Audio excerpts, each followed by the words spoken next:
en la sangre para producir efectos en órganos a distancias largas en nuestro cuerpo. Características de las hormonas: número 1, se producen en pequeñas cantidades, viajan a través de torrente sanguíneo y pueden afectar órganos que se encuentren a distancia.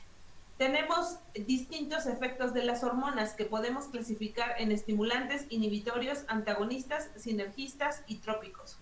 Estimulante: activan una función o promueven la actividad en un tejido.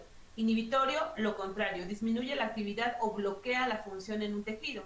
Antagonista: cuando una hormona tiene un efecto contrario a una hormona secundaria. Sinergista: cuando dos hormonas tienen efectos sobre el mismo proceso, por lo tanto se suman los efectos de ambas sobre la actividad final del órgano o del tejido. Y la trópica es cuando una hormona por sí misma puede regular la función de la secreción de una segunda hormona dentro del organismo. La regulación de la síntesis de muchas hormonas, dentro de las cuales se encuentran las hormonas sexuales, por ejemplo, está basada en una autorregulación conocida como un sistema de feedback, conocido como feedback negativo. ¿Qué hormonas contemplan el sistema del feedback negativo? El sistema hipotálamo, hipófisis adrenal o hipotálamo, hipófisis glándula, ¿sí? ¿Esto qué significa? Que una vez que la glándula que inició su proceso de síntesis a partir de la señal hipotalámica, una vez que esta hormona ejerce su efecto, lo que va a suceder es que al ejercer su efecto, el mismo sistema detecta que la señal o el efecto fue ejecutado. Si el efecto fue ejecutado, entonces la hormona ya no tiene por qué estar libre. Y en ese momento es cuando la misma secreción hormonal inhibe a su vez a nivel hipotalámico la función de la secreción de la hormona. Lo vamos a ver más claramente en hormonas sexuales, pero para que se den una idea. Tenemos varios tipos de síntesis de las hormonas, dentro de las cuales destacan las hormonas de tipo esteroideo, como muchas de las que ustedes expusieron la vez anterior, y las hormonas de tipo proteico. Hormonas esteroideas como las hormonas sexuales, testosterona, progesterona, estradiol, algunos corticosteroides. De manera general, síntesis de colesterol. Y algunas hormonas proteicas como la oxitocina, como adrenalina, somatostatina, etcétera, vienen a partir de una ruta de síntesis proteica. ¿Eso qué significa? Un proceso de transcripción y de traducción a nivel de núcleo celular. Existen diferentes relaciones en cuanto a las hormonas, las glándulas que se encuentran dentro del sistema nervioso, como el hipotálamo y la hipófisis. De hormonas sexuales vamos a ver más claro el juego que tienen estas dos glándulas en específico. La mayoría es el hipotálamo, regula la síntesis de hormonas a nivel de hipófisis, llámese neurohipófisis o adenohipófisis, y a la vez la hipófisis tiende a inducir en otras glándulas la secreción de más hormonas. Nombre de las hormonas que nosotros de manera general son sintetizadas en nuestro organismo, pues son un montón. Les mandé la lista que fueron justamente las exposiciones que ustedes hicieron, ¿sí? Pero bueno, hasta ahí y con la parte de anatomía y fisiología y tipo 2. El mecanismo de la diabetes tipo 1 y tipo 2 está definida como una patología metabólica donde influye el sistema endocrino debido a que es una baja en la regulación de la síntesis de una hormona conocida como insulina a nivel pancreático. El mecanismo incluye una elevación en los niveles de glucosa a nivel sanguíneo y una incapacidad de poder incorporarla a nivel celular para ser utilizada como fuente de energía. Este juego que favorece el incremento de los niveles de glucosa a nivel sanguíneo está regulado por todo un proceso metabólico que involucra tanto al páncreas como al hígado de manera general. Sabemos nosotros que los reservorios principales de energía están en la formación o en la síntesis de glucógeno, debido a que un exceso de glucosa induce la formación de glucógeno a partir de esta, mediante una vía conocida como la gluconeogénesis, ¿sí? El proceso es el siguiente, como ustedes ven aquí en el esquemita que tenemos en la diapositiva. Una vez que nosotros detectamos que tenemos unos niveles de glucosa en sangre elevados, en automático se debe de inducir en el páncreas la síntesis de insulina, ¿sí? Debido a que la insulina no es suficiente o como tal no se produce a nivel pancreático, mis células detectan que no hay incorporación de la glucosa para ser utilizada como fuente de energía. Y es entonces cuando el páncreas induce la síntesis de glucagón. El glucagón lo que hace a nivel hepático, como ya revisamos en las exposiciones anteriores, es favorecer la glucogenólisis, que es la ruptura de glucógeno a glucosa. Y entonces la glucosa se libera a torrente sanguíneo y nuevamente vuelve a subir o favorece, mejor dicho, los niveles de incremento de glucosa en sangre. Y es todo un juego. Esta es la primera vía que induce el alza de glucosa a nivel sanguíneo, pero no es la única, ¿sí? Recuerden que la siguiente vía después del glucógeno para producir energía o liberar energía es la ruta de los triglicéridos. ¿Qué sucede? Cuando a pesar de que se lleva a cabo el proceso de glucogenólisis para inducir la síntesis y liberación de glucosa, aún con este proceso las células no pueden utilizar la glucosa como fuente de energía, entonces la célula manda una señal a nivel hepático para inducir la vía de degradación de los ácidos grasos, dentro de ella la de los triglicéridos, que es la más importante, ¿sí? Entonces, a nivel hepático se induce precisamente esta vía de síntesis. La vía de degradación de los ácidos grasos o de los triglicéridos, conocida como beta oxidación, como ustedes ya saben, tiene una vía o una ruta alterna. Si ustedes recuerdan, en esta vía metabólica, el ciclo de los ácidos triglicéridos utiliza acetilcoenzima A. ¿De dónde proviene la acetilcoenzima A? Como ustedes recordarán, proviene de un proceso de acetilación de la coenzima A gracias a la beta oxidación.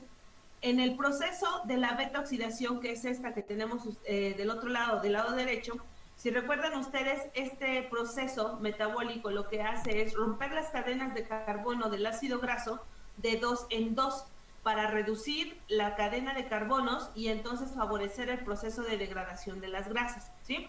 Entre más números de carbono tenga la grasa, más difícil va a ser el proceso de degradación de la misma. Estos dos carbonos que son eliminados a partir de la beta oxidación tienden a formar un grupo acetil. Este grupo acetil se encarga de acetilar a la coenzima A para favorecer que la coenzima A entre al ciclo de Krebs. Sin embargo, bueno, eso es en un proceso normal. Sin embargo, en una persona cuyo proceso de síntesis y liberación de la insulina no se lleva a cabo, este proceso o ruta de producción de energía a partir de ácidos grasos lo que hace es que, además de utilizar la acetilcoenzima A en el ciclo de Krebs, manda a la acetilcoenzima A a la vía de los ácidos de los triglicéridos. Y lo que hace es que el exceso de acetilcoenzima A, que favorece además la vía de degradación de los triglicéridos, induce la síntesis de un metabolito secundario conocido como cuerpos cetónicos. Los cuerpos cetónicos son los que le dan la característica de un olor a acetona tanto a la saliva como a la orina de las personas que tienen esta patología. Y es un síntoma detectable muy simple para los médicos y que los médicos utilizan para poder diagnosticar la diabetes como tal. Entonces, es todo un juego y un proceso metabólico. ¿Por qué la diabetes se clasifica en tipo 1 y en tipo 2? Diabetes tipo 1, cuando la falla de producción de insulina a nivel pancreático es completamente nula, es decir, no hay producción de insulina. Recordemos, como lo expusieron en la clase anterior, que la insulina es una hormona que es secretada a partir de las células beta de los islotes de Langerhans en el páncreas, ¿sí? El páncreas es uno de los órganos o de las glándulas que tiene una mayor variedad o tipos de células en su estructura. Tenemos células de tipo alfa, beta, gamma y delta, ¿sí? Un tipo de célula en específico que son las alfa sintetizan glucagón, las células beta sintetizan insulina. Entonces, nuevamente, diabetes tipo 1, no hay producción de insulina a nivel pancreático. El daño a nivel de las células beta es irreversible y por lo tanto no hay producción de insulina. Diabetes tipo 2, cuando sí hay producción de insulina, pero hay una baja producción y por lo tanto la insulina que se produce es insuficiente para favorecer el paso y el transporte de la glucosa hacia la parte interna de las células y que ésta pueda ser utilizada como fuente de energía. Luego entonces, en cualquiera de las dos patologías, tipos de la diabetes tipo 1 y tipo 2, el mecanismo principal se basa en el receptor insulina, como ustedes observan aquí, y creo que lo mencionamos en la exposición anterior, ¿sí? El receptor insulina es un receptor transmembrana que se encuentra en todas las células y que tiene dos porciones en específico. Está formado por cuatro fragmentos proteicos, dos extracelulares identificados como fragmentos alfa y dos fragmentos transmembranales y que tienen una porción intracelular o citoplasmática conocido como fragmentos beta, ¿sí? Los fragmentos beta tienen un extremo formado por un aminoácido de tirosina. Esta es una característica importante debido a que la tirosina es muy susceptible a llevar a cabo reacciones de fosforilación. Si ustedes recuerdan, en todas las rutas metabólicas, el proceso de fosforilación tiene el efecto de poder activar o bloquear algunos procesos metabólicos o de síntesis de proteínas. En algunos casos, cuando se está fosforilado, puede estar activo, se desfosforila, puede quedar activo o inactivo o viceversa, ¿sí? En el caso particular de los fragmentos beta en la porción intracelular de las células, estos fragmentos de tirosina, cuando el receptor está inactivo, se encuentran fosforilados. ¿Qué sucede cuando la insulina llega o es liberada? Se une a los fragmentos alfa extracelulares del receptor a insulina. La unión de la insulina sobre estos fragmentos genera un cambio conformacional en los fragmentos beta que se encuentran dentro de la célula, y lo que ocasionan es que se rompe el grupo o la unión del grupo fosfato. Esta desfosforilación activa al receptor. La activación del receptor implica la inducción del proceso de síntesis de dos proteínas intermediarias conocidas como proteínas CBL y proteínas CAP. Estas dos proteínas, a su vez, tienen la capacidad de poder inducir el proceso de transcripción y a su vez, obviamente, el proceso de traducción para la síntesis de las proteínas GLUT. Los GLUT son conocidos como transportadores de glucosa y tenemos varios tipos de GLUT. GLUT 1, 2, 3 y 4. Los que tienen una mayor eficiencia en el transporte de glucosa son los GLUT 4, mejor conocidos como transportadores de glucosa. Una vez que estas proteínas son sintetizadas gracias a la acción, ¿sí?, de las proteínas CAP y CBL, lo que hacen estos transportadores es viajar a través del citoplasma y traslocarse en la membrana celular. Una vez que se traslocan, lo que hacen es abrir un canal para permitir la entrada de glucosa extracelular hacia el interior de la célula. Y ese es el proceso final mediante el cual, como todos ustedes saben, una vez que la glucosa entra a la célula, se induce la glucólisis. Y entonces es así como la célula puede utilizar a la glucosa como fuente de energía. La cuestión aquí es que para diabéticos de tipo 1, donde no hay producción de insulina, el único tratamiento viable para esta patología es la administración de insulina exógena. El mecanismo de acción es justamente este que les acabo de explicar ahorita. Hay otros dos fármacos que se utilizan como primera vía de tratamiento, uno para diabetes tipo 1 y también se utiliza para diabetes tipo 2, y otro que es específico para diabetes tipo 2, que es la glibenclamida. La glibenclamida tiene un efecto directo a nivel celular, pero de las células beta del páncreas. Su efecto directo es estimular la producción de insulina a través de la generación de un potencial de acción o de la despolarización de la membrana de las células pancreáticas por la entrada de calcio. Entonces, mecanismo general de la glibenclamida. Lo que hace la glibenclamida es que llega, estimula un proceso intracelular que favorece la apertura de los canales de calcio. Una vez que se abren los canales de calcio, se genera a nivel de la membrana un potencial de acción o la despolarización de la misma.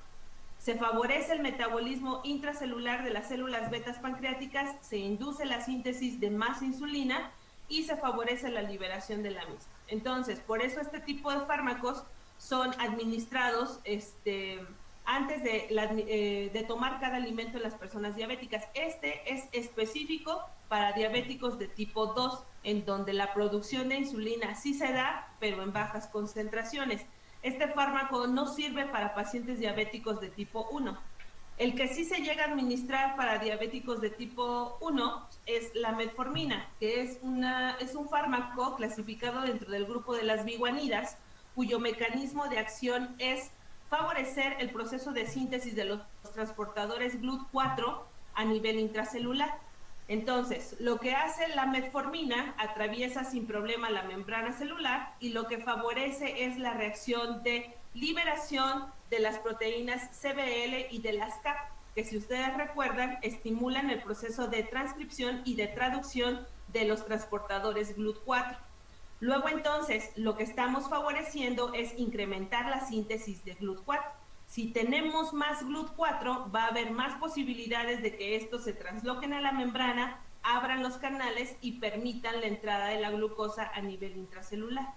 Es por eso que este fármaco también puede ser administrado tanto para diabéticos tipo 1 como para los tipo 2. Es decir, es un complemento para la administración de insulina exógena.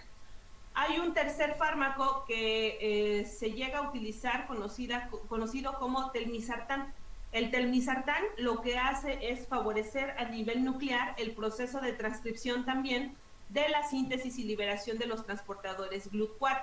Es un fármaco muy caro, no es administrado o no es administrado, recomendado por los servicios de salud comunes, pero sí ya se utiliza en el proceso y en el tratamiento de la diabetes tanto tipo 1 como tipo 2, porque el mecanismo es muy similar al de la metformina.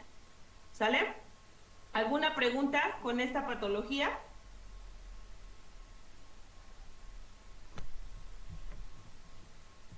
No, profesora. Ok, no. Esta era la patología del sistema endocrino. No. Y entonces vamos a iniciar con sistema cardiovascular, que es el sistema que teníamos que revisar justamente hoy. ¿Ya se está proyectando la presentación? Sí, profesora, sí se ve.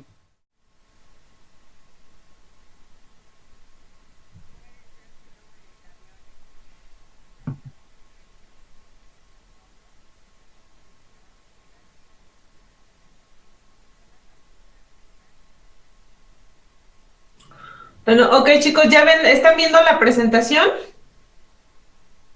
Sí. ¿Sí? Ok, entonces vamos a empezar con cardiovascular. Ok, bueno, la definición... ¿Sí? ¿Me escuchan bien? Está Lau. Sí. Ahí. Ok, sale pues Lau. Entonces seguimos. Sistema cardiovascular, recuerden que la mecánica es la misma, anatomía y fisiología juntas hasta el final una patología con el mecanismo de acción de algunos fármacos, ¿sale? Entonces, sistema circulatorio. Hay una contradicción en cuanto al término correcto de definir al sistema cardiovascular y sistema circulatorio. Sistema circulatorio, si tomamos el concepto como tal, dentro de nuestro organismo tenemos dos sistemas circulatorios, por donde circula la sangre y por donde circula la linfa.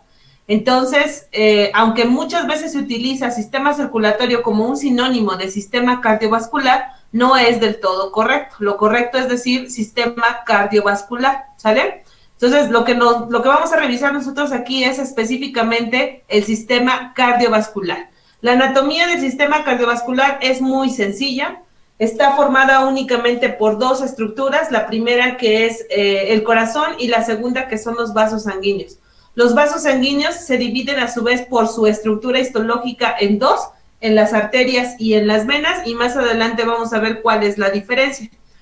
Como todo tracto, y como ya habíamos mencionado desde la primera clase, si es un tracto, si es un conducto, el tipo de músculo del cual está formado es músculo liso. Características del músculo liso es que tiene una gran variedad de receptores, dentro de los cuales destacan receptores histamínicos, muscarínicos, nicotínicos, adrenérgicos, colinérgicos, etcétera, ¿sale? La ventaja de tener este tipo de receptores es que tiene la función de llevar a cabo un proceso de contracción y relajación.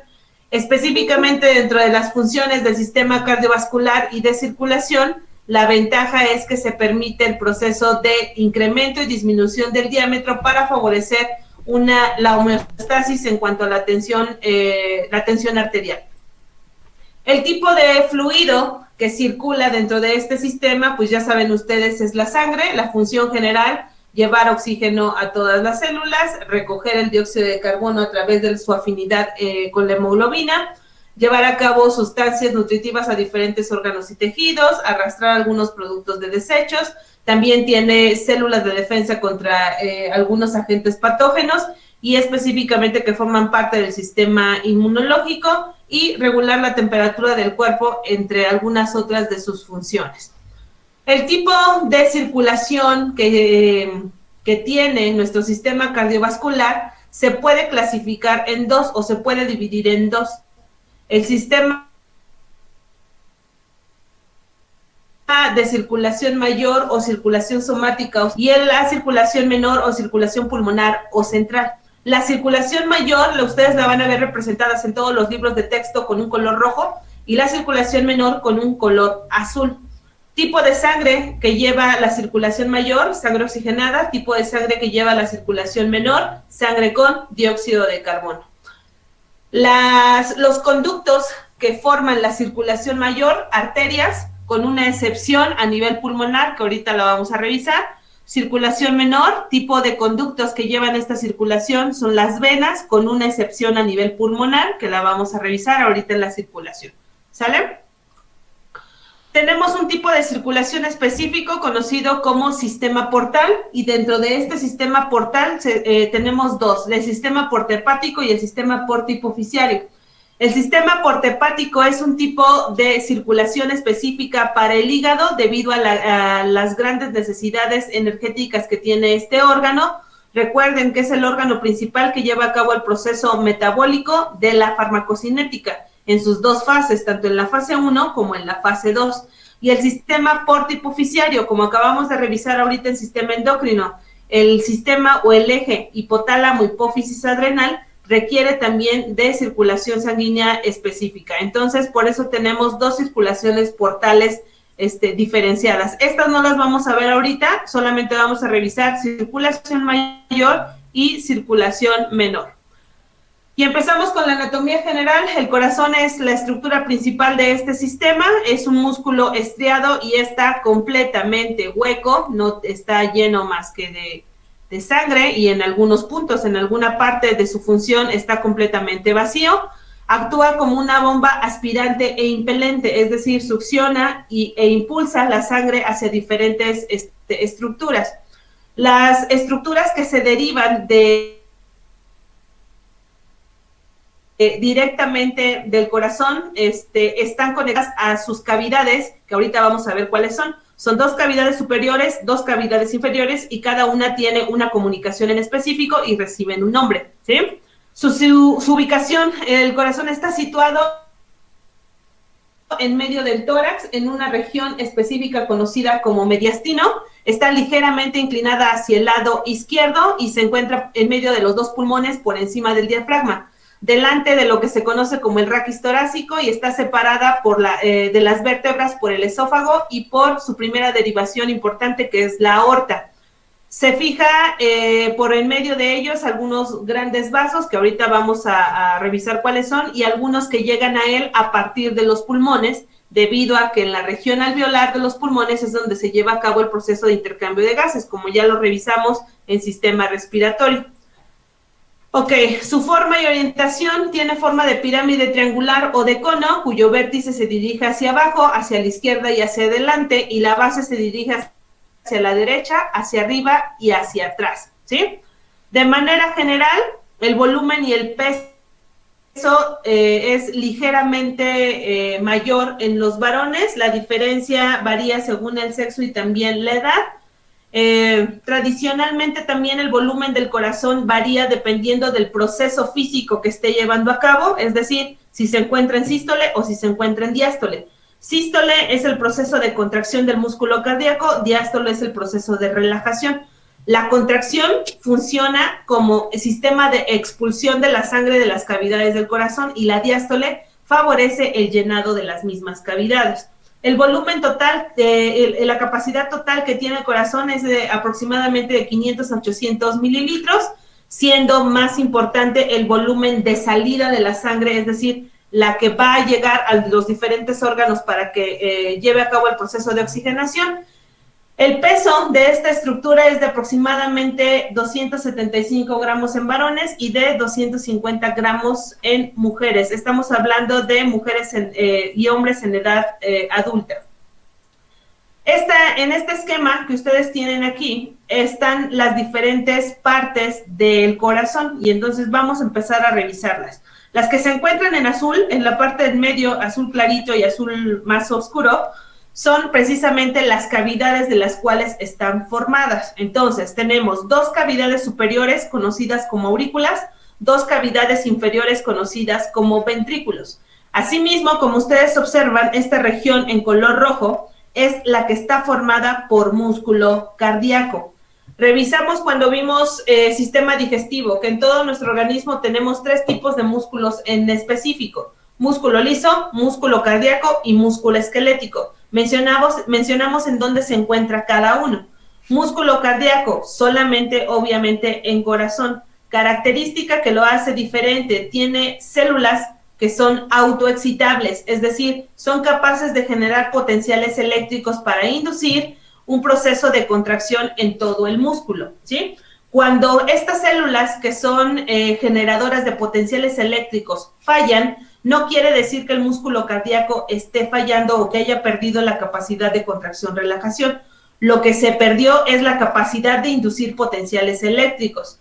En este tipo de patologías, lo que llega a pasar es que se coloca un dispositivo médico que su función es inducir precisamente esos potenciales eléctricos, mejor conocido como marcapasos, ¿sí? Pero entonces, que no se generen los potenciales eléctricos no es sinónimo de que el músculo cardíaco está fallando. Entonces, como ustedes observan, aquí a la mitad del corazón hay una inmersión de músculo cardíaco que separa al lado izquierdo del lado derecho. Este tabique cardíaco es sumamente importante, ya que es el que divide e impide la comunicación de la irrigación del lado izquierdo con el lado derecho. Es decir, no hay contacto del lado izquierdo y lado derecho del corazón. Por eso muchos médicos refieren el término de corazón derecho y corazón izquierdo, no porque tengamos 2 corazones, sino porque hay una división que impide y bloquea la comunicación, y la razón es porque del lado izquierdo se bombea sangre con una característica y del lado derecho con otra, sangre oxigenada y sangre con dióxido de carbono. Por lo tanto, no puede haber comunicación entre ambas irrigaciones. El punto aquí entonces es que existe una comunicación entre las cavidades superiores, que son las aurículas, y las cavidades inferiores, que son los ventrículos. Del lado izquierdo, la comunicación entre la aurícula izquierda y el ventrículo izquierdo es una válvula que está formada por 2 ventanas, conocida como válvula mitral. Del lado derecho, la comunicación de la aurícula derecha y el ventrículo derecho es una válvula que está formada por 3 ventanas, conocida como válvula tricúspide, ¿sí? Y entonces, el proceso en el cual se lleva a cabo la contracción del músculo cardíaco es conocida como sístole. A su vez, debido a que el corazón está dividido en cavidades superiores e inferiores, la sístole se divide en sístole auricular, cuando se lleva a cabo la contracción de las aurículas, y sístole ventricular, cuando se lleva a cabo la contracción de los ventrículos. Y finalmente, el proceso de diástole, que es la relajación del músculo cardíaco que permite la apertura de las cavidades y el llenado de sangre hacia este órgano, ¿sale? ¿Hasta aquí alguna pregunta?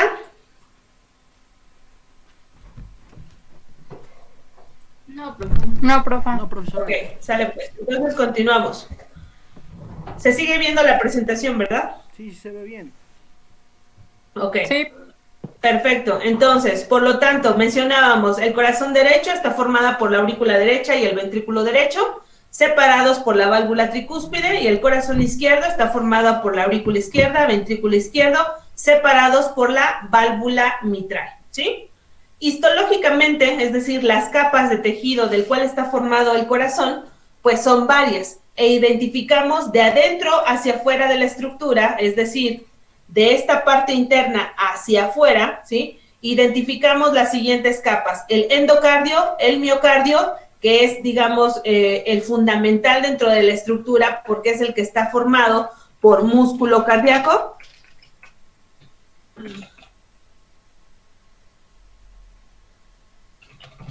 Tenemos también el pericardio y al epicardio, ¿sí? Todas estas estructuras tienen una agregación diferente. En primera, el pericarpio o pericardio, doble capa serosa, básicamente es una especie de capa de grasa que envuelve externamente al corazón. El endocardio es un tejido endotelial simple, ¿sí? Estratificado simple, que tapiza el corazón por dentro. Y el miocardio, como les acabo de mencionar, es el que está formado por músculo cardíaco, ¿sí? Este esquema que ustedes ven aquí es una microscopía óptica normal, es una tinción hematoxilina-eosina en donde se alcanzan a ver algunas capas, ¿sí? de esta estructura, como les acabo de mencionar. El endotelio es la capa que se ve más en morado hacia la parte externa, la subendotelial es la que se ve un poquito más clara y el miocardio, como ustedes observan, es la que se tiñó en color rosa intenso, ¿sí? Ok, el endocardio a su vez tiene 3 capas importantes: la capa interna, la capa media y la capa externa. Este tipo de capas, la función general es proteger al tejido del roce con la estructura externa que lo protege, que es la estructura ósea conocida como caja torácica. El miocardio es básicamente músculo cardíaco. Ahorita más adelante, cuando veamos el electrocardiograma, vamos a ver la capacidad que tiene precisamente de contracción y relajación. Recubre las 4 cavidades, las 2 aurículas derecha e izquierda y los 2 ventrículos derecho e izquierdo. Y la capa de protección externa, que es una especie de membrana que lo recubre, conocida como pericardio. Ok, entonces, la función principal del corazón es llenarse y sacar o bombear la sangre con una presión determinada para que pueda llegar a todos los órganos y oxigenarlos de forma adecuada. El proceso de contracción es conocida como sístole, como ya les mencioné. Entonces, tenemos sístole auricular, sístole ventricular y finalmente el proceso de diástole. En el proceso de diástole hay un punto importante que se identifica en el electrocardiograma, que es la apertura de las válvulas. Cuando se lleva a cabo la primera parte de la sístole, que es la contracción de las aurículas, esta presión o esta contracción ejerce una presión sobre las membranas o las ventanas que forman ambas válvulas, tanto la válvula mitral del lado izquierdo como la válvula tricúspide del lado derecho. Esa presión genera la apertura de las válvulas para permitir el paso de sangre de la aurícula hacia los ventrículos. Una vez que los ventrículos se llenan, la misma presión que ejerce la sangre sobre las paredes del músculo cardíaco genera el proceso de contracción ventricular, que sería la sístole ventricular. Esta contracción, a su vez, genera la expulsión de la sangre por las vías de salida, que son ya como tal las arterias, que van a distribuir la sangre, ya sea si es sangre oxigenada hacia los órganos y si es sangre con dióxido de carbono hacia los pulmones, ¿sí? Ok. El latido cardíaco o el ciclo cardíaco consta de una sístole y una diástole, es decir, una sístole auricular, una sístole ventricular y una diástole. De manera auditiva se pueden identificar la sístole y la diástole a través de lo que los médicos identifican como los sonidos loop-dup, ¿sí? Estos sonidos loop-dup que se escuchan cuando se genera el proceso de sístole y de diástole pueden identificar en primera instancia si existe alguna patología a nivel cardíaco, ¿sí? El sonido llega a cambiar si existe una baja en la presión, si existe una bradicardia, si existe una taquicardia, o bien si existe alguna fuga dentro de las vías de comunicación de, de llenado en el corazón, o fallas en las válvulas también. ¿Cómo percibimos estos sonidos? Pues a través de un estetoscopio, que es la herramienta que se utiliza para poder identificarlos.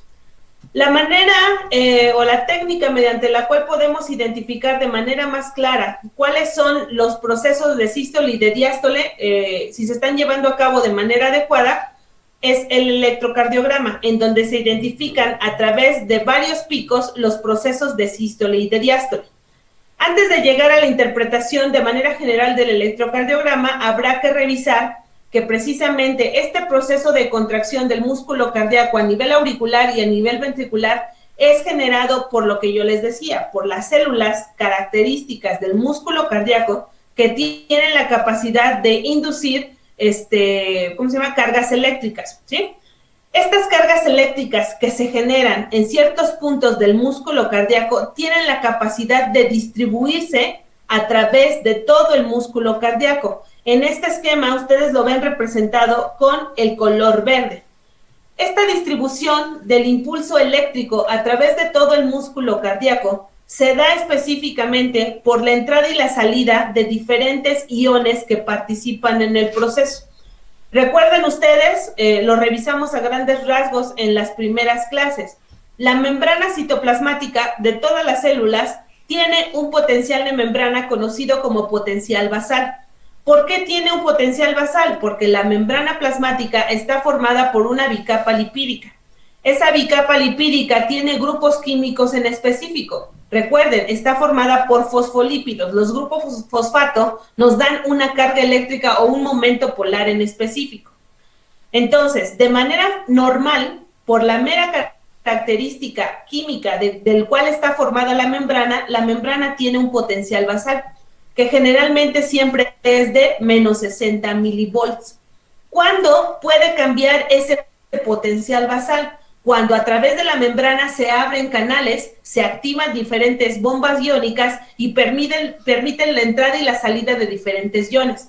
¿Qué es eso de la entrada y la salida? Ya ustedes lo saben, estamos metiendo cargas eléctricas, sacando cargas eléctricas a través de iones, como el sodio, el potasio, el cloro y el calcio, que son de los más importantes. Entonces, si yo meto más cargas positivas que las que saco a través de esas bombas y de esos canales, mi potencial de membrana se va a hacer menos negativo y viceversa.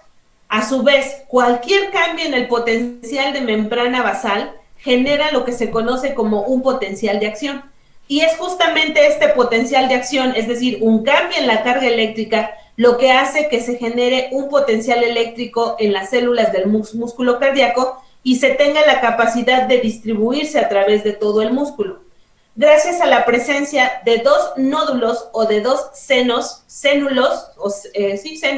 conocidos como nódulos sinoatrial y nódulo atrioventricular, que son estas dos bolitas verdes que ustedes ven en esta parte de aquí. Digamos que son los centros reguladores de la distribución de las cargas eléctricas generadas que permiten su distribución a través de todo el músculo cardíaco. Y es gracias a eso entonces que se da la contracción auricular, la contracción ventricular y la diástole y la relajación del músculo. ¿Cómo lo observamos nosotros? A través de diferentes picos en un electrocardiograma. Tenemos identificados 5 picos: el pico P, el pico Q, el pico R, el pico S y el pico T. El pico P, que es este primero que ustedes observan aquí, este pequeño, chiquito, se conoce como pico de despolarización. ¿Qué significa eso de despolarización? Es justamente el punto cuando el potencial basal de la membrana de las células de músculo cardíaco pierde su característica de estar en menos 60 milivolts. O puede bajar o puede aumentar. Justamente cuando se genera el potencial se identifica este pequeño pico conocido como pico P. Y después viene un conjunto de picos que nos dan un complejo que los médicos identifican como el complejo QRS. En este complejo QRS están justamente la contracción auricular y la contracción ventricular, es decir, el proceso de sístole.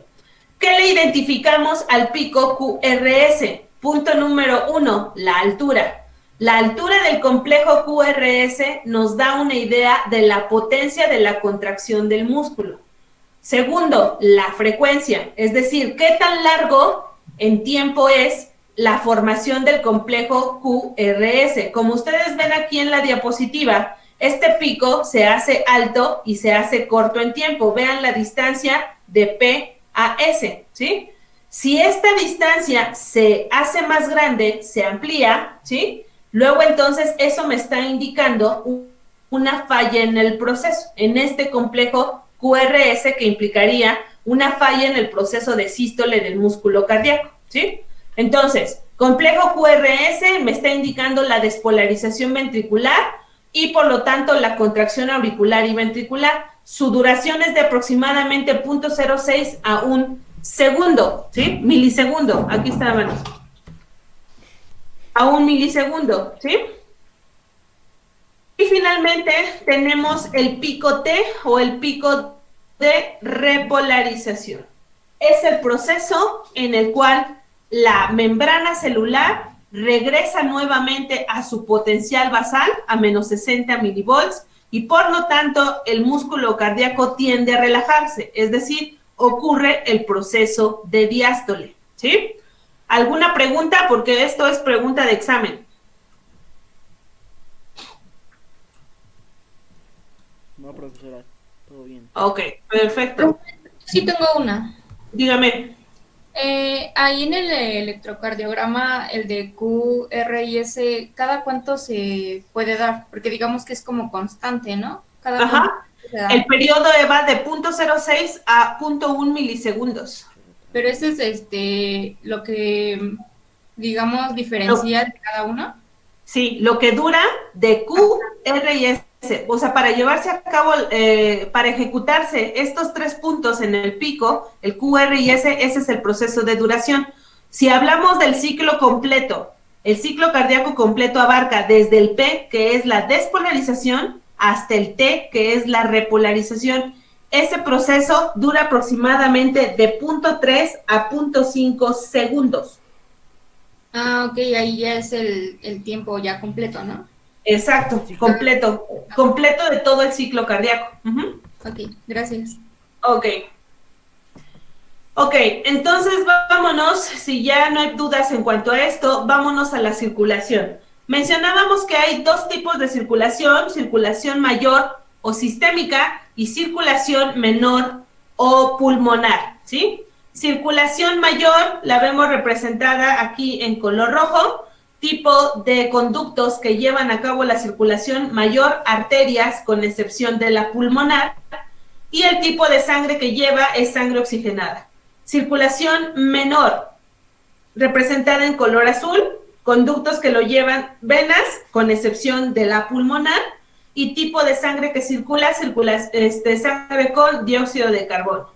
Y entonces pongan mucha atención porque vamos a explicar de dónde a dónde va la circulación mayor y la circulación menor. Entonces, ustedes observan en este esquemita, tenemos el corazón en la parte del centro y los 2 pulmones, izquierdo y derecho, a los extremos.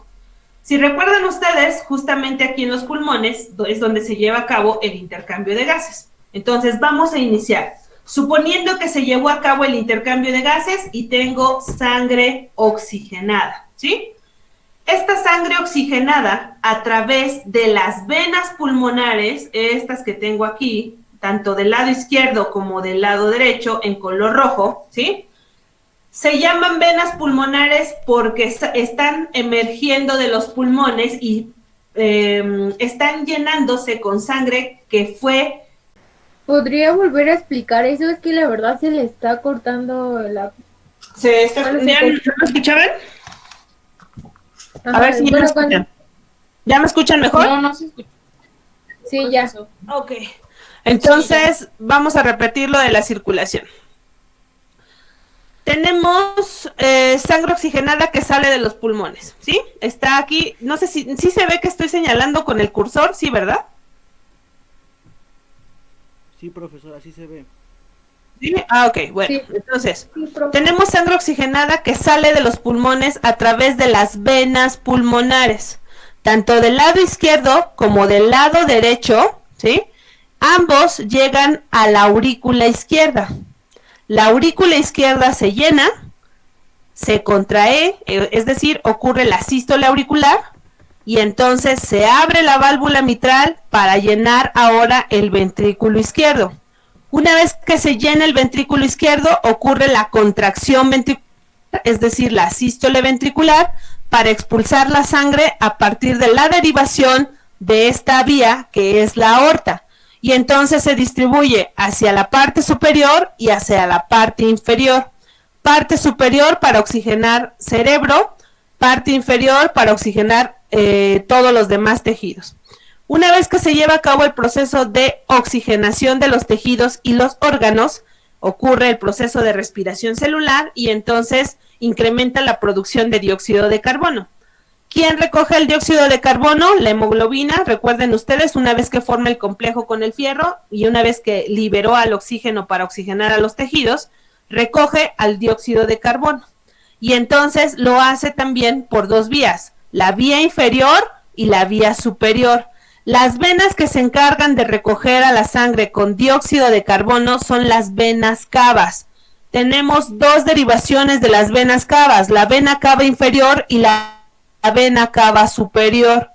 Ambas, que recogen la sangre con dióxido de carbono del cerebro y de los tejidos o las extremidades inferiores, llegan hacia la parte de la aurícula derecha, ¿sí? Llenan la aurícula derecha con sangre con dióxido de carbono, ocurre la contracción auricular, es decir, la sístole auricular, se abre la válvula mitral para llenar el ventrículo derecho, ocurre la contracción del ventrículo derecho o sístole ventricular que expulsa la sangre en la parte superior a través de lo que se conoce como arterias pulmonares. Estas arterias pulmonares al final se derivan en dos, la arteria pulmonar izquierda y la arteria pulmonar derecha, ¿sí? Ambas llegan una al pulmón izquierdo y la otra al pulmón derecho para mandar a esta sangre que lleva CO2 a que converja y ocurra el intercambio de gases. ¿Estamos de acuerdo? Que el intercambio de gases ya lo vimos en sistema respiratorio.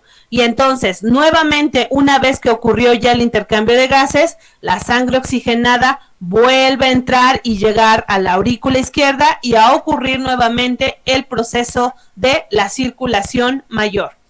El punto aquí es que la contracción de las aurículas, es decir, el momento en el cual la sangre se expulsa, ya sea para oxigenar tejidos o se expulsa para llegar a los pulmones y llevar a cabo el intercambio de gases, ocurre al mismo tiempo. ¿Se entiende? Es decir, la sístole auricular derecha e izquierda ocurre al mismo tiempo. Lo mismo con la sístole o la contracción ventricular. ¿Ok? ¿Alguna pregunta?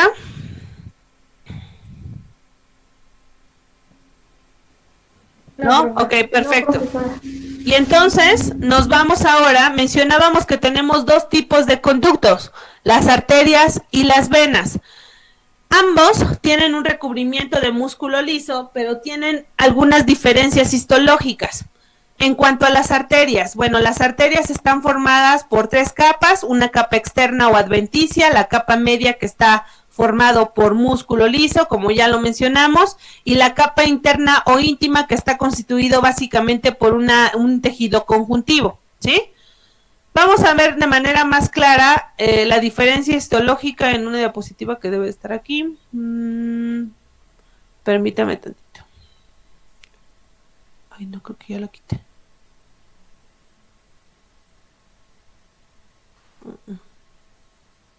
No, ya no la tengo, pero bueno, en esta diapositiva es un corte transversal de una arteria para que ustedes observen cómo se encuentran cada una de las tres capas. Entonces, la parte más interna, que es la que ven en amarillito hacia la luz, es decir, hacia la parte del conducto de la arteria, es precisamente la capa o la túnica íntima, ¿sí? Está formada por básicamente endotelio y después de esta sigue la capa más gruesa, que es la capa formada por músculo liso, para que al final tengamos la capa adventicia, que es la capa que delimita a la estructura o al conducto y básicamente es puro colágeno, ¿sí? Después tenemos a las venas. Las venas también están formadas por estas tres capas, la capa interna endotelial, la capa media muscular formada por músculo liso y la capa externa.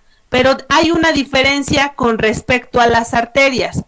Primera diferencia, la capa de músculo liso es mucho más delgada que en las arterias.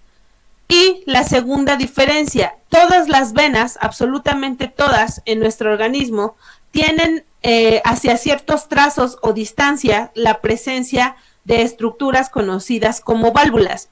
Las válvulas, como todos ustedes saben, ¿sí?, son estructuras que regulan el flujo e impiden el retorno, ¿sí? Y eso es lógico de suponerse debido a que las venas tienen que llevar la sangre, por ejemplo, de las extremidades inferiores hacia la parte de arriba, a la región cardíaca y pulmonar. Este flujo de la sangre con dióxido de carbono, que es ascendente, va en contra de la gravedad. La densidad y la viscosidad de la sangre juegan un papel importante. Por eso, en patologías como la diabetes, debido a los niveles de glucosa en sangre, la densidad puede incrementar y esto genera una mayor resistencia sobre las paredes internas del endotelio vascular y pues obviamente genera problemas a la larga. Pero bueno, el punto aquí es que la densidad y la gravedad juegan un papel en contra del flujo sanguíneo de la sangre con dióxido de carbono de las extremidades inferiores hacia arriba. Entonces, en determinado punto, si no se tiene la suficiente fuerza para llegar a la parte superior, la sangre puede regresarse a lo que se le denomina como retorno venoso, ¿sí? Para eso, precisamente, las venas tienen estas válvulas, que una vez que la sangre fluye en forma ascendente, la válvula se cierra y aun cuando la fuerza de gravedad puede ejercer un efecto en contra, al estar cerrada la válvula, se impide el retorno venoso. Hay una patología que es derivada de enfermedades ateroscleróticas, precisamente, que es el retorno venoso, ¿sí? Es un daño en las válvulas de diferentes regiones, que pues obviamente si la válvula falla, estamos permitiendo el regreso de la sangre con dióxido de carbono, y ustedes saben que presencia por mucho tiempo de dióxido de carbono en la sangre genera una falla metabólica, empezando por el cambio en el pH de la sangre, y eso genera pues otros problemas a nivel metabólico. Entonces, pues bueno, esas son las diferencias entre una vena y una arteria. En cuanto a los grosores, nosotros, dependiendo de los órganos, tejidos y estructuras, tenemos diferentes grosores tanto de las arterias como de las venas. Los médicos lo han denominado como calibre, ¿sí? Entre mayor calibre, mayor grosor; menor calibre, pues obviamente menor grosor. Entonces nos vamos de las arterias a las arteriolas y a los capilares arteriales. Después nos vamos de las venas, las vénulas y los capilares venosos. Es así como tenemos nosotros la distribución en diámetro de estos conductos que forman el sistema cardiovascular. El fluido que circula en este sistema, pues saben ustedes, es la sangre, que es un tejido específico que lleva a cabo, está formado por plasma y por algunas estructuras celulares importantes del sistema inmunológico, como son los glóbulos blancos, los leucocitos, los eritrocitos, plaquetas y algunas otras estructuras. Y pues básicamente el plasma, que forma el 60% de este fluido y que básicamente es agua. Las células que lo forman, no vamos a ahondar en eso porque pues ustedes ya llevaron todo un cuatrimestre de análisis clínicos y de inmunología, pero bueno, básicamente son las estructuras principales que lo llegan a formar. La célula de mayor tamaño pues son los eritrocitos, cuyo en promedio en diámetro es de 8 micrómetros aproximadamente, ¿sale? La patología que vamos a revisar para este sistema es el infarto al miocardio. Y pues bueno, vamos a dar el antecedente general. El infarto al miocardio ocupa la cuarta causa de mortalidad en la última estadística reportada por el INEGI en el 2016. Y pues bueno, es mucho más frecuente en varones que en mujeres, ¿sí? Existen pocos tratamientos para esta patología, la mayoría de ellos, o en mayor proporción, es a través de cirugías, ¿sí? El infarto al miocardio ocurre básicamente por una oclusión trombótica en una arteria conocida, en alguna región de las arterias conocidas como arterias coronarias. Si ustedes recuerdan, en la diapositiva en donde estaba la estructura del corazón, veíamos en rojo dónde se encontraba el músculo cardíaco. Bueno, pues resulta que debido a toda la fuerza, el músculo cardíaco, las células del músculo cardíaco requieren de gran cantidad de energía. ¿quién proporciona de energía? La sangre, su circulación en específico de este tejido. Existe una derivación arterial que únicamente se encarga de irrigar al músculo cardíaco. Es decir, no hay derivación arterial en ninguna otra parte de nuestro organismo, solamente ahí. A esa red de arterias y de venas que solamente irrigan al músculo cardíaco se le llama red coronaria y está formada por arterias coronarias y por venas coronarias, ¿sí? Entonces, como son las estructuras o los conductos en específico que solamente irrigan el músculo cardíaco, cuando hay alguna obstrucción a cualquier nivel de las arterias coronarias, ¿qué es lo que va a suceder? Vamos a tener un bloqueo para la irrigación del tejido muscular cardíaco. Y si el tejido muscular cardíaco no se irriga, el tejido muere. Y a eso es a lo que se le conoce como infarto al miocardio. Dependiendo de la región donde se lleve a cabo el infarto al miocardio, es por lo que se da una buena o una mala recuperación de un infarto. Es por eso que hay personas que por un infarto mueren o pueden recuperarse perfectamente a un infarto. De manera normal o lo mínimo con lo cual una persona puede trabajar es con una función cardíaca del 40%, no menos, ¿sí? Ok, entonces, el mecanismo de cómo ocurre esta patología es por una oclusión trombótica. ¿Y cuándo ocurre una oclusión trombótica? Recuerden ustedes cómo se forman los trombos. Cuando en mi organismo se detecta una herida, una vez que mi sistema inmunológico detecta que tenemos una herida, empieza a inducir la cascada de coagulación. Una vez que se estimula la cascada de coagulación, se induce la síntesis y liberación de plaquetas que van y llegan directamente a la herida y empiezan a formar trombos para cerrarla. Entonces, como tal, la oclusión que está impidiendo la irrigación sanguínea del músculo cardíaco no es más que una oclusión por la formación de trombos. Ahora, ¿por qué se genera esa activación de la cascada de coagulación? Bueno, está relacionada con una patología conocida como aterosclerosis, ¿sí? ¿Qué es la aterosclerosis? Es la acumulación de tejido graso en la parte interna del endotelio vascular. En este pequeño esquema, lo que estamos observando es un corte transversal de una arteria coronaria, en donde podemos ver lo que dice lumen, es la parte del centro, el conducto por donde circula la sangre, y lo que nosotros vemos en azul son las adhesiones del tejido graso, ¿sí?, que está en la parte interna del endotelio. Entonces, dos características. La adición de esta placa aterosclerótica, punto número 1, me reduce el diámetro en el cual se puede llevar la circulación. Y número 2, el tejido graso que está aquí comienza a adherirse tan firmemente al endotelio que cuando por alguna razón esta placa aterosclerótica se fragmenta, nuestro organismo lo detecta como una herida interna.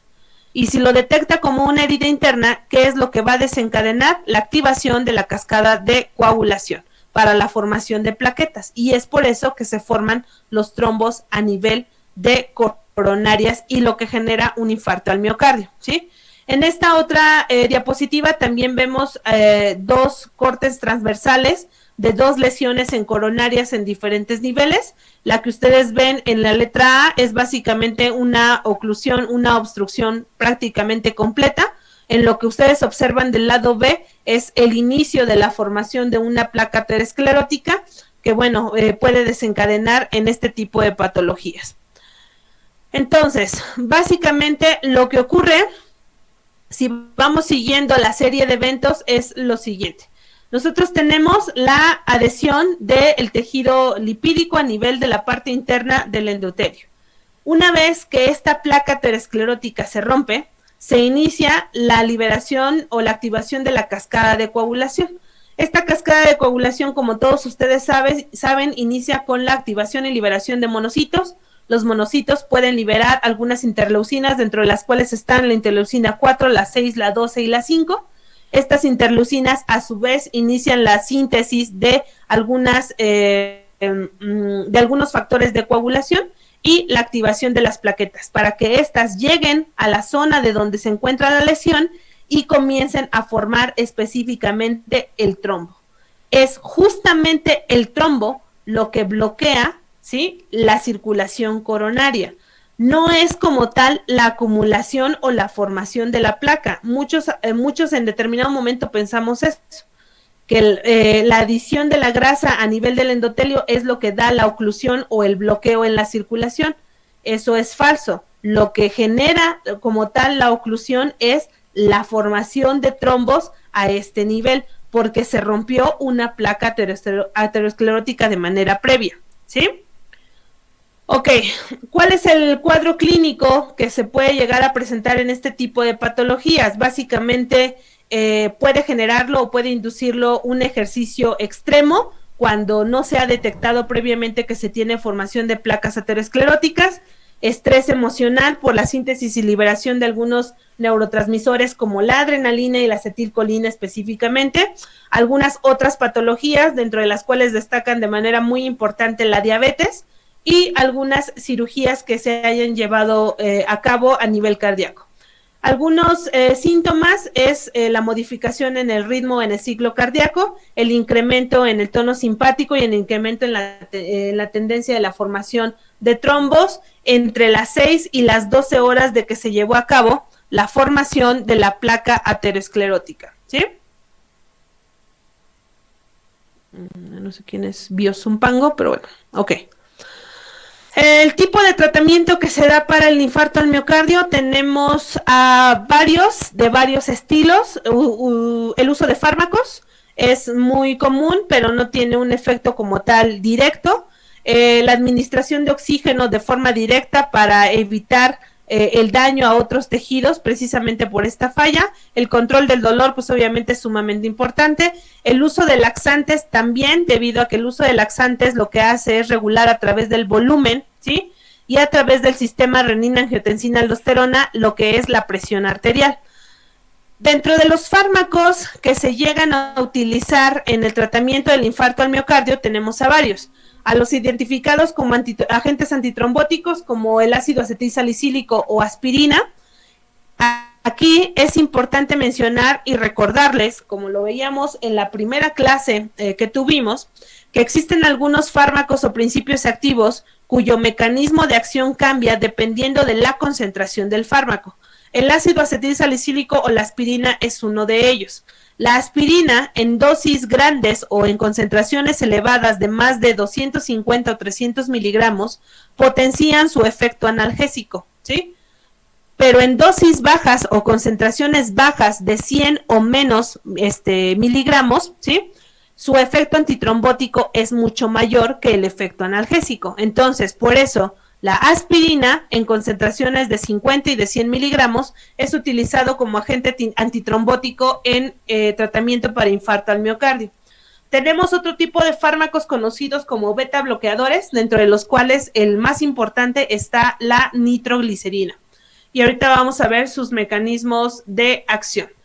Algunos otros fármacos utilizados para el control del dolor, pues directamente la morfina, en administraciones en concentraciones bajas de que van de 2 a 4 miligramos en periodos de tiempo que van a depender del diagnóstico del médico, y dentro de algunos también que reducen el dolor, clasificados como beta bloqueadores, tenemos al metoprolol, que también lo vamos a ver ahorita su mecanismo más adelante. Entonces empezamos con el mecanismo del ácido acetilsalicílico. Entonces, el ácido acetilsalicílico participa en una vía que es la vía del ácido araquidónico.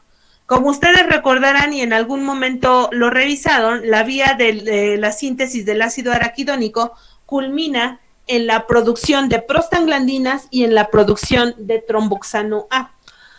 ¿Qué hacen las prostaglandinas? Las prostaglandinas, dentro de las más importantes, las prostaglandinas G y las prostaglandinas E, participan en la inducción del dolor.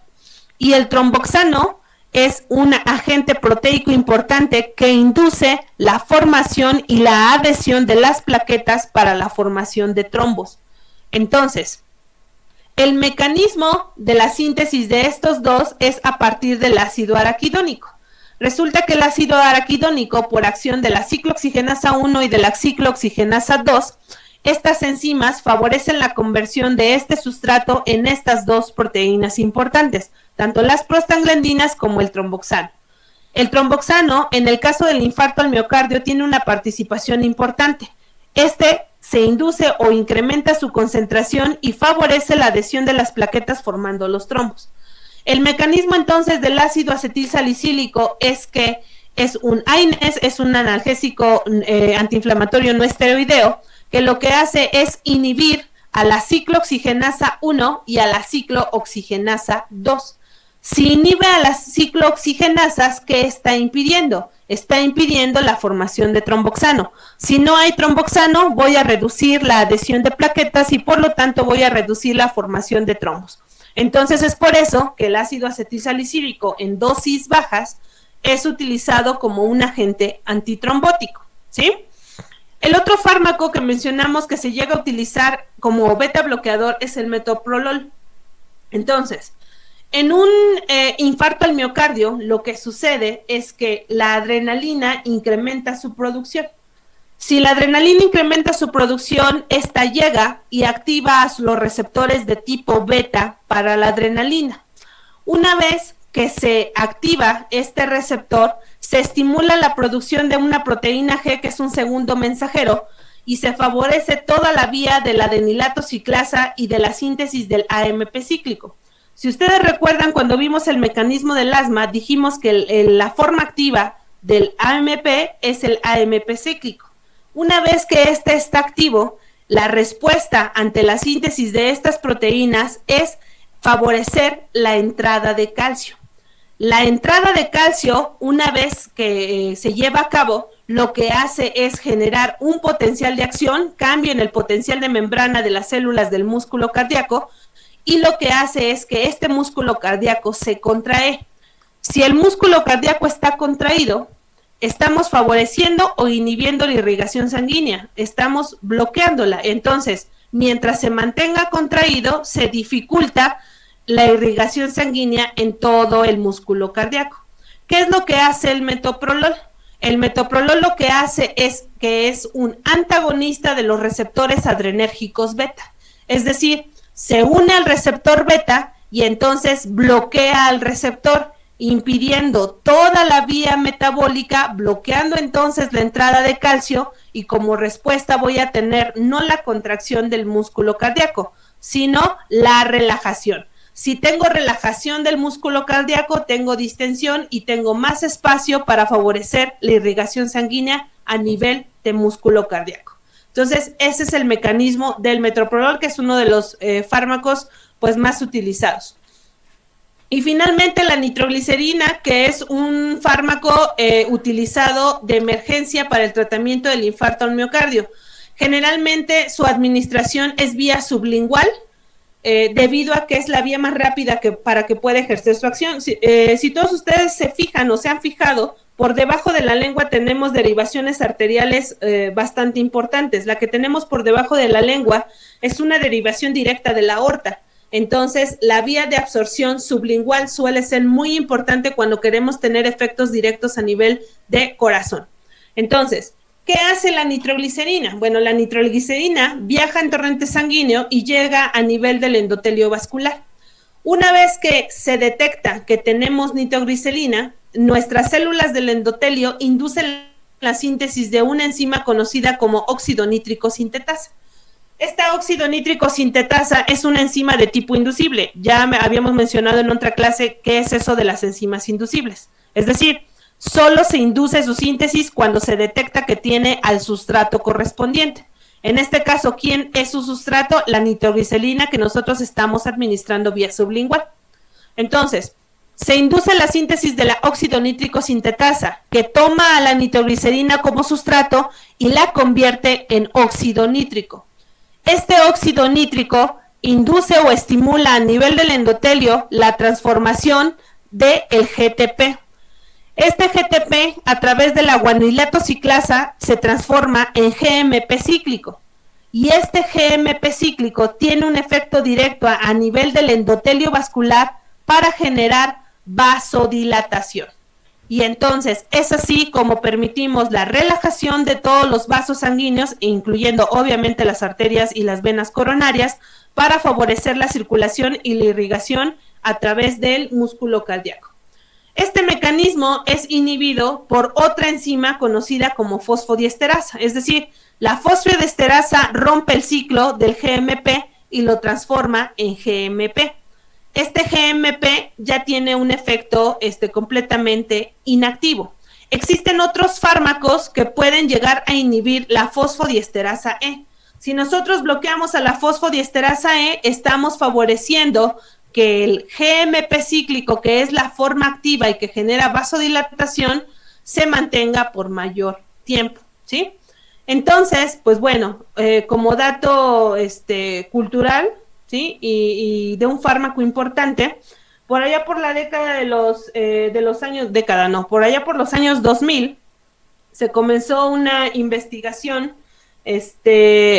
para sintetizar algunos fármacos que pudieran coadyuvar en el tratamiento del infarto al miocardio, ¿sí? Y entonces, pues bueno, se realizaron todos los ensayos clínicos y surge así el fármaco conocido como sildenafil. El sildenafil, en todas las pruebas clínicas, tanto en la fase 1, fase 2 y las preclínicas en fase 3, nos daban como resultado que era un fármaco que inhibía la fosfodiesterasa E, inhibe a esta enzima. ¿Y qué dijimos que sucede si se inhibe a la fosfodiesterasa E? Estamos favoreciendo la permanencia del GMP cíclico y por lo tanto estamos favoreciendo el efecto directo que es la vasodilatación, ¿sí? Entonces, ¿podía funcionar como un fármaco para el tratamiento del infarto? Pues sí, hasta que se llegó a la fase de prueba en humanos.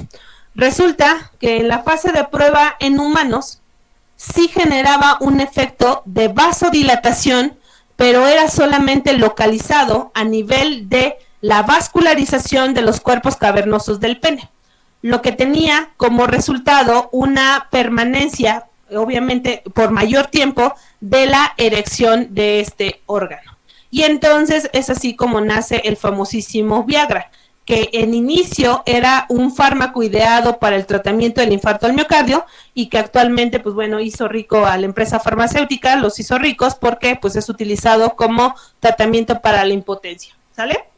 Entonces, esos son los mecanismos de los diferentes fármacos que se utilizan en mayor o que tienen mayor uso para el tratamiento del infarto al miocardio. ¿Alguna pregunta?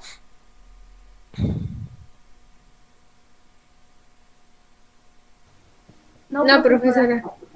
Ok, chicos, entonces, si no tienen ninguna pregunta, terminamos con cardiovascular y ya nada más nos queda pendiente sistema renal, que lo terminamos la siguiente clase. Como podrán darse cuenta, esta semana no había actividad en Classroom, ¿sí? Entonces, no se preocupen ni se angustien, esta semana no hay actividad en Classroom, ¿sale? Vale, profe, muchas gracias. Ok, chicos, entonces, si no tienen ninguna pregunta, pues entonces nos vemos la siguiente semana, ¿sale? Muchas gracias. Gracias, profesora. Buenas tardes. Ok, nos vemos, bonita tarde. Igualmente, profe. Hasta luego, chicos, bye.